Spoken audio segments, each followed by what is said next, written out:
दोस्तों कैसी हैं आप लोग और कैसी चल रही है आपकी स्टडी। दोस्तों काफी ज्यादा स्टूडेंटों ने कमेंट किया है कि सर हमें तो संस्कृत पढ़ने आता नहीं है, और मेन बात यह है कि जो 20 जो बहुकल्पीय प्रश्न पूछे जाएंगे वो तो हमें बहुत ज्यादा हार्ड लग रहा है। सर इसका कोई सोल्यूशन बताइए, सर इसके बारे में कुछ कीजिए। तो दोस्तों आज के वीडियो देखने के बाद जो आपका संस्कृत का 20 बहुकल्पीय प्रश्न है, मान जाओ कि वो 20 नंबर आपको मिल जाएगा। बस इस वीडियो को फुल वॉच करना है, जो जो मैं बताऊंगा बस उसे आपको पढ़ के अपने एग्जाम में जाना है। 100% आपको उसी में से फंसेगा। ठीक है। देखिए दोस्तों आपके एग्जाम में टोटल 20 बहुकल्पीय प्रश्न पूछे जाएंगे, और वो 20 बहुकल्पीय प्रश्न आपके अलग अलग खंड से पूछे जाएंगे। कुछ संस्कृत व्याकरण से पूछा जाएगा, कुछ गद्य से पूछा जाएगा, कुछ पद से पूछा जाएगा। ठीक है। तो सबसे पहले तो हम समझते हैं कि जो 20 बहुकल्पीय प्रश्न है आखिर वो कहां से पूछे जाएंगे, कौन से प्रश्न कितने नंबर के आएंगे, और कौन से प्रश्न गद्य से आएंगे, कितने प्रश्न पद से आएंगे, कितने प्रश्न हमारे संस्कृत व्याकरण से आएंगे। तो चलिए फटाफट हम लोग समझ लेते हैं, उसे देखिए, और सारे टॉपिक को मैं क्लियर कराने वाला हूं, सबके बारे में बताने वाला हूं कि आपको क्या क्या पढ़ना है, जिससे ये 20 नंबर आपको फुल मिल पाएगा। वीडियो को स्टार्ट करने से पहले वीडियो को लाइक कर दीजिएगा और चैनल को सब्सक्राइब जरूर कीजिएगा। अगर अभी तक आपने चैनल को सब्सक्राइब नहीं किया है तो गलत कर रहे हो, क्योंकि आप चैनल पर चेकआउट कर सकते हो, सारे विषय की तैयारी कराई जा रही है।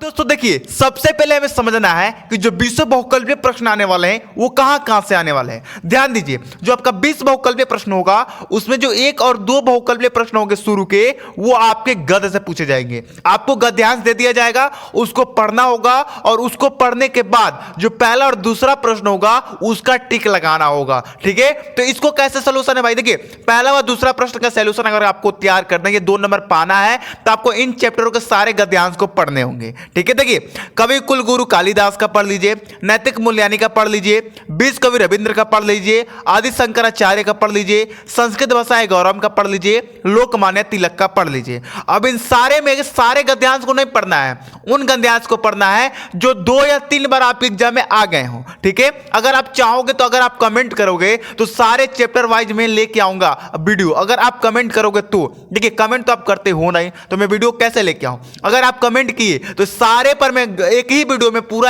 में पूरा का गद्यांश बता दूंगा, और ये जो पहला व दूसरा प्रश्न होगा ये आपका 100% पक्का करा दूंगा। अगर आप अपने से करना चाहते हैं तो क्वेश्चन बैंक से इनको तैयार कर लीजिएगा, 100% इसी में से आएगा। ठीक है। चलिए पहला व दूसरा प्रश्न क्लियर है। अब देखिए तीसरा व चौथा, पहला और दूसरा प्रश्न आपका गद्य से आएगा। ठीक है। और जो तीसरा से चौथा प्रश्न होगा, यानी कि 3, 4 जो 2 प्रश्न होंगे, ये आपके पाठ के सारांश से आएंगे। ठीक है। तो देखिए पाठ के सारांश में कौन कौन चैप्टर तैयार करने, ध्यान दीजिएगा, मैं अभी आपको बता देता हूं। देखिए यहां पे 20 कवि रविंद्र का तैयार कर लीजिए, कवि कुलगुरु कालिदास का तैयार कर लीजिए, मदन मोहन मालवीय जी का तैयार कर लीजिए, लोकमान्य तिलक जी का तैयार कर लीजिए, गुरु नानक देव का तैयार कर लीजिए। अगर इन सब में, अगर इन सारे चैप्टर के अगर आप बहुकल्पीय प्रश्न तैयार कर लेते हैं तो 100% ये भी 2 नंबर जो है ये आपको मिल जाएगा। ये पट का सारांश से जो पूछा जाएगा ये आपको मिल जाएगा। ठीक है। इतना क्लियर है। चलिए अगर आप कमेंट करेंगे ना भाई, तो एक ही वीडियो में भले 1 से 1.5 घंटा लगेगा, एक ही से 1.5 घंटा में आपका पूरा मैं क्लियर करा दूंगा। ठीक है। देखिए अब तो आपको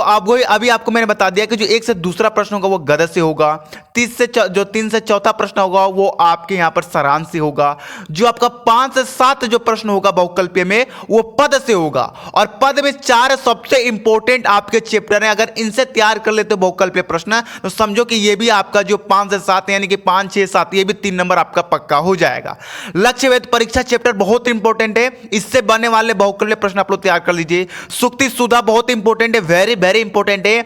विद्यार्थी चार्य भी बहुत ज्यादा इंपॉर्टेंट है। गीतामृतम ये भी तैयार कर लीजिए। इन चारों चैप्टर का अगर आप बहुकल्पीय प्रश्न तैयार कर लेते हैं तो जो पद से संबंधित बहुकल्पीय प्रश्न आएंगे वो आपके क्लियर हो जाएंगे। यहां पर आपका 7 नंबर अभी बिल्कुल पक्का मैंने करा दिया, जो 7 बहुकल्पीय प्रश्न आएंगे वो इन्हीं से आएंगे। अब आपको तैयार कर लेना है। तो चलिए अब दोस्तों आगे देखते हैं कि जो 8 से 20 नंबर जो प्रश्न आएंगे वो किस किस से संबंधित आएंगे और कौन कौन से चैप्टर से हमें तैयार करना है।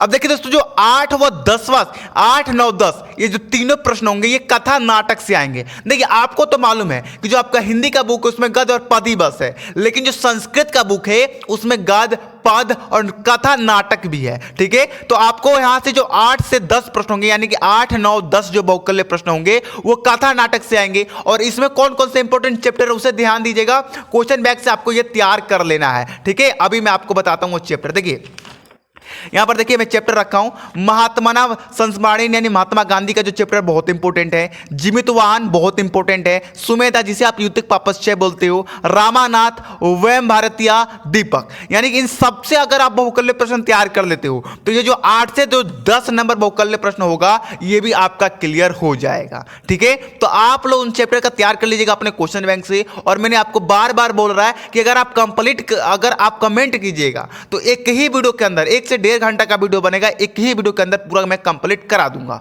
ठीक है, चलिए अब देखिए यहां पर 10 मैंने प्रश्न क्लियर करा दिया ना, 10 प्रश्न कहां से पूछेंगे, कहां से आपको तैयार करना है। अब जो 11 से 20 नंबर प्रश्न होगा यानी कि टोटल जो 10 प्रश्न होंगे वो आपके संस्कृत व्याकरण से आएंगे।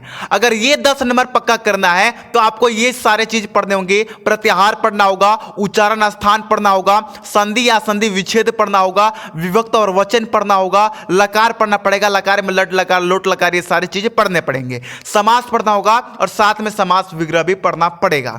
तो अगर आप चाहते हो कि मैं एक ही वीडियो वन शॉट में सारे चीज में आपका क्लियर करा दूं तो आप लोग कमेंट जरूर कीजिएगा। एक वीडियो के अंदर में पूरा बहुकल्य प्रश्न 20 का 20 कंप्लीट करा दूंगा। उसके लिए आपको कमेंट करने पड़ेंगे 50 कमेंट। अगर आप लोग 50 कमेंट करते हो तो 100% में वो वीडियो लेके आऊंगा। अगर नहीं करोगे तो ऐसा है नहीं कि नहीं लेके आऊंगा, तब भी लेके आऊंगा, लेकिन थोड़ा कुछ समय लग सकता है। लेकिन अगर 50 लोग इस वीडियो को देखने के लिए तैयार रहेंगे तो भाई हम कल ही ला देंगे या परसों ही ला देंगे, और नहीं तो मैं लेके आऊंगा। ऐसा नहीं है कि मैं नहीं लेके आऊंगा, लेके जरूर आऊंगा। आप लोगों का एग्जाम तक पूरा एग्जाम की तैयारी समाप्त कर दूंगा। अगर आपने चैनल से जुड़ा है तो 90% प्लस आपका रिजल्ट मिलेगा, ये मेरा 100% का गारंटी है। ठीक है, चलिए दोस्तों मिलते हैं अगली वीडियो में। जय हिंद, जय भारत।